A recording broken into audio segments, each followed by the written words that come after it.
Bismillah ar-Rahman ar-Rahim. With the name of Allah, the gracious and compassionate. And alhamdulillah, as-salatu salam ala Rasulillah al-Kareem. Really all praises for Allah, praise and peace be upon His Prophet Muhammad sallallahu alayhi wa sallam.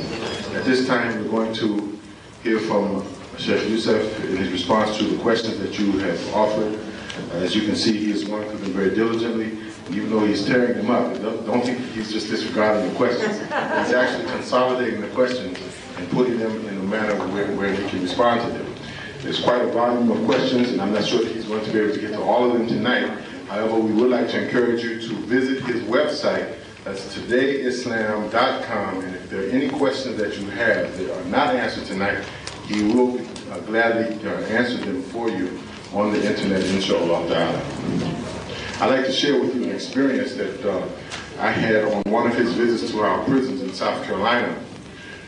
We have approximately 22,000 inmates in the South Carolina Department of Corrections, of which about 5% of them are Muslim, roughly 1,000 Muslims spread out throughout 29 correctional facilities, which I have to service throughout the state.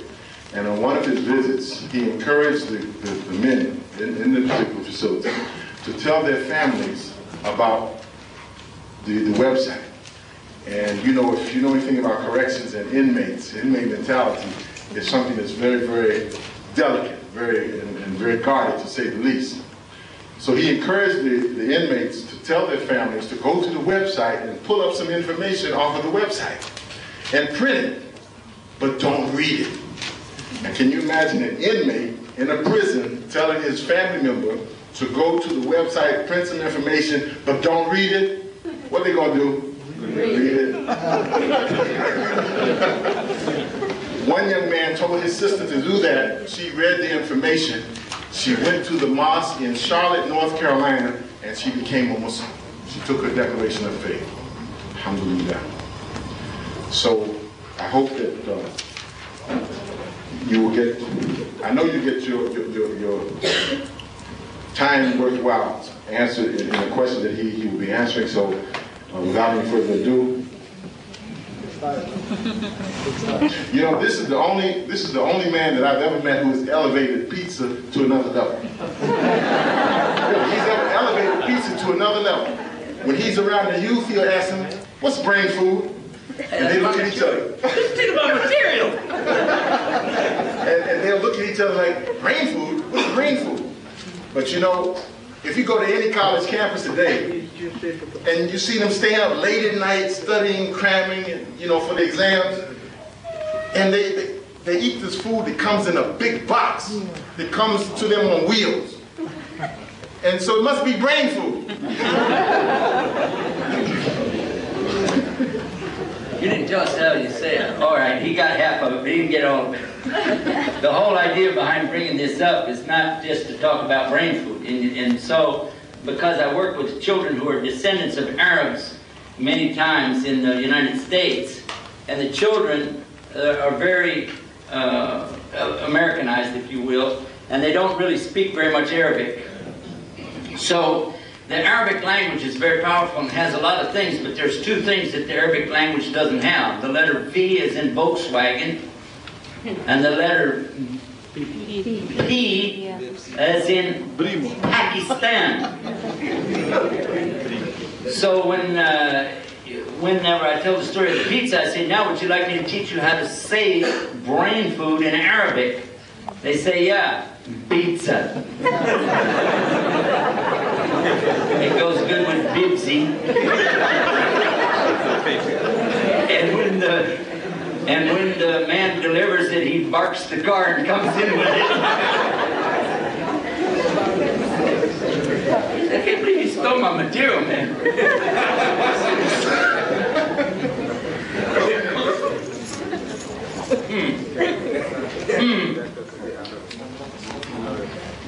I'm going to let it slide because you had a long day today. Inshallah, God willing, we're going to try to answer 12 questions. The majority of the questions that came were very similar, so what I did, I took the opportunity to compile them down. Then any of the questions which deal with issues that are for Muslims to ask their scholars, I defer that to a scholar. We do have our own sheikh with us, and if anybody has any questions, Muslim questions for a scholar, he's sitting right over there. They can ask him. Okay? Because that's not my job. My job is not to talk to you in Arabic language, and my job is not to tell you what we call Islamic ruling or fatwa. That's not my job.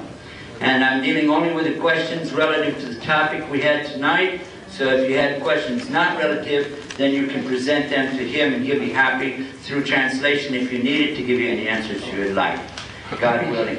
Okay, let's begin. And I wanted statistical information about Islam. How many Muslims are in the USA? And actually, I had to ask my sheikh, how many was that? Between 6 and 10 million. He said between 6 and 10 million. Then they asked how many mosques are in the United States? About 1,200, with more being built every day. I would like to mention this. You didn't ask this question, but my colleague and I can testify to this without any hesitation or reservation to tell you that without doubt, while we had our program tonight, I'm sure a lot more people in America became Muslim. Because even in his one state of South Carolina, there are literally thousands who have come into Islam. And in my state, which is, I live in Northern Virginia, right by Washington, D.C., we also see many hundreds. I've given what we call Shahada to so many that I lost the count years ago. Many people are entering Islam in America and in other countries. But you might also like to know, who are these people? Many of them are African Americans. But there are other ethnic groups as well.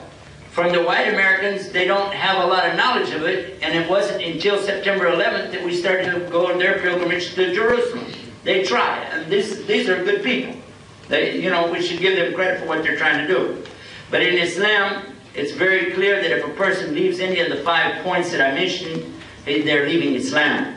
So for the benefit of the Muslims who thought they could just say, I love Allah, and Allah loves me, Allah answered them. This is for the Muslims. I'll tell you what the Quran said. أعوذ بالله من الشيطان الرجيم. قل إن كنتم توهبون الله فاتبعوني يحببكم الله. Tell them, if they say I love Allah, tell them then follow me, meaning the Prophet. And then and only then Allah will love them and forgive their sins. So this is very important for us to know that Islam requires more than belief. You have to work every day. So that's to give a little overall. Somebody wanted me to do comparative religion. That's as far as I'll go. The next thing it asks, they ask the question, how can I get a copy of the Holy Quran? And I appreciate that.